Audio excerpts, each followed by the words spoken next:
যতীন বৰা ডাঙৰীয়াৰ জীয়ৰী আস্থা বৰাৰ কিছুমান মন্তব্য এতিয়া সামাজিক মাধ্যমত যিদৰে কালি বাইট দিলে সেই বাইটৰ মতে অসমৰ ৰাইজে মানি ল'ব পৰা নাই। কাৰণ এতিয়া তাই ক'লে কি জুবিন দাৰ কথা জুবিন তই এনেকুৱা ধৰণৰ কথা কৈছে।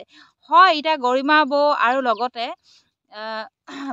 গৰিমা বৌ নন্দেক পামি বৰঠাকুৰ বাইদেউ যিখিনি মানে লিখনি দিছে যে তেওঁলোক সৰু ছোৱালী, তেওঁলোকে আগৰ পৰা জুবিনক জুবিন বুলি কয়, গৰিমা বুলি ক'বলৈ কয়, কিন্তু অসমৰ ৰাইজেতো নাজানে ন জুবিন দাক যে জুবিন বুলি ক'বলৈ কৈছে, গৰিমা বুলি ক'বলৈ কৈছে, কিন্তু অসমৰ ৰাইজেতো নেমানে। জুবিন দা অসমৰ ৰাইজৰ ভগৱান, জুবিন দা অসমৰ ৰাইজৰো হয়।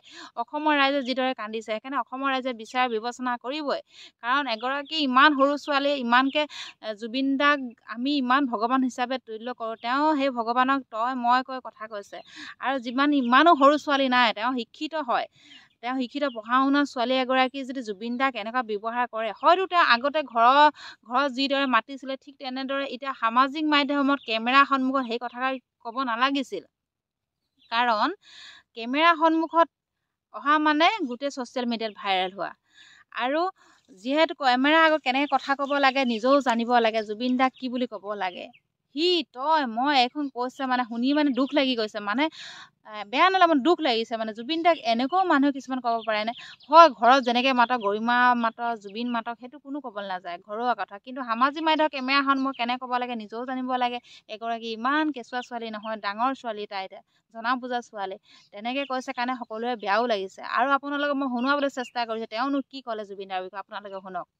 জুবিনে সদায় এটা কথাই ক'ব, জুবিন বুলিয়ে মাত্ৰ আগত সেইটো কৈ লৈছোঁ। সি আমাক সদায় কৈ গৈছিল যে শেষ বুলি ক'লে এইটো শেষ নহয়। সেই কথাষাৰি মই মনত ৰাখি আজি এই চিনেমা চাব আহিছোঁ। সঁচাকৈ বেয়া লাগিছে, কিন্তু নাজানো ভিতৰৰ পৰা এনেকুৱা লাগিছে সি আমাৰ মাজত থাকিব এইটো সময়ত। আৰু এইকেইদিন 40 দিন হ'ল, ক'ব গ'লে জুবিন আমাৰ মাজত নাই এতিয়া, কিন্তু তাক বৰকৈ মনত পৰিছে আজি। সি চাগে আমাক খুব বেছি ভাল পাইছে, আমি সকলোবোৰে যেনেকৈ আগুৱাই আহিছোঁ। আৰু জুবিনে সদায় এটা কথাই কয় যে নতুন প্ৰজন্মৰ ল'ৰা ছোৱালীবোৰে সদায় ভাল কাম কৰি যাব লাগে। মই জুবিনক আজি ইয়াৰ পৰাই প্ৰমিছ কৰিছোঁ য'তে আছে যে মই বিৰিণা আমাক নিজৰ ছোৱালী বুলি মাতিছিল, যে আমি সদায় তাৰ আশাবোৰ পূৰা কৰি যাম আৰু সদায় ভাল কামবোৰ কৰিম বুলি আশা কৰিছোঁ। উই ৰিয়েলি মিছ ইউ জুবিন, আজি তোমাক বহুত মনত পৰিছে। পাপাইতো কৈয়ে গৈ আছে, মুনিন বৰ্তাও নাই, জুবিনো নাই এতিয়া, পাপা খুব অকলশৰীয়া অনুভৱ কৰিছে। মই এটাই হাতযোৰ কৰি অসমবাসী ৰাইজক অনুৰোধ কৰিছোঁ, আগতে যিয়ে হৈ গ'ল পাপাৰ লগত সেইখিনি যাতে ক্ষমা কৰে। চবৰে ভুল হৈ যায়, মোৰ সেইটো ভুলটো চবেই কৰে, মানুহে ভুল কৰে, কিন্তু মোৰ পাপাৰ বহুত প্ৰজেক্ট আছে আগবাঢ়ি, আৰু পাপাক আশীৰ্বাদ কৰি যাওক যাতে মানুহজনে আগবাঢ়ে আৰু অকলশৰীয়া অনুভৱ নকৰে। কাৰণ মানুহজন খুবেই ভাগি পৰিছে, আমি যে দেখিছোঁ এতিয়া, যাতে আৰু উৎসাহ দিয়ে তাকে আশা কৰিছোঁ। যে পাপাই খুব অকলশৰীয়া অনুভৱ কৰি আছে এইকেইদিন, কাৰণ আমি ঘৰৰ মানুহখিনিয়ে বেছি ওচৰৰ পৰা দেখি পেলাই মই কৈ আছোঁ বস্তুটো। সেইকাৰণে মই অনুৰোধ কৰিছোঁ চবেই যে এতিয়া যিয়ে প্ৰজেক্ট আহি আছে আমি ইণ্ডাষ্ট্ৰিটোক আগুৱাই নিব লাগিব।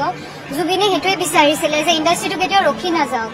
সি সদায় কৈছিলে যে দৌৰি দৌৰি যাম, অসমীয়া চিনেমা চাম, কোনো এখন চিনেমা কেতিয়াও স্পষ্ট কৰি কোৱা নাছিলে। তো আমি সেইটোৱে আশা কৰিম যে অসমবাসী ৰাইজে যি চিনেমা নহওক কিয় চবে ভালকৈ চাই যাওক, তাকে আশা কৰিছোঁ। মই এতিয়া চামহে, আৰম্ভ হ'ব ওলাইছে চাগে, মই খুব আশাবাদী।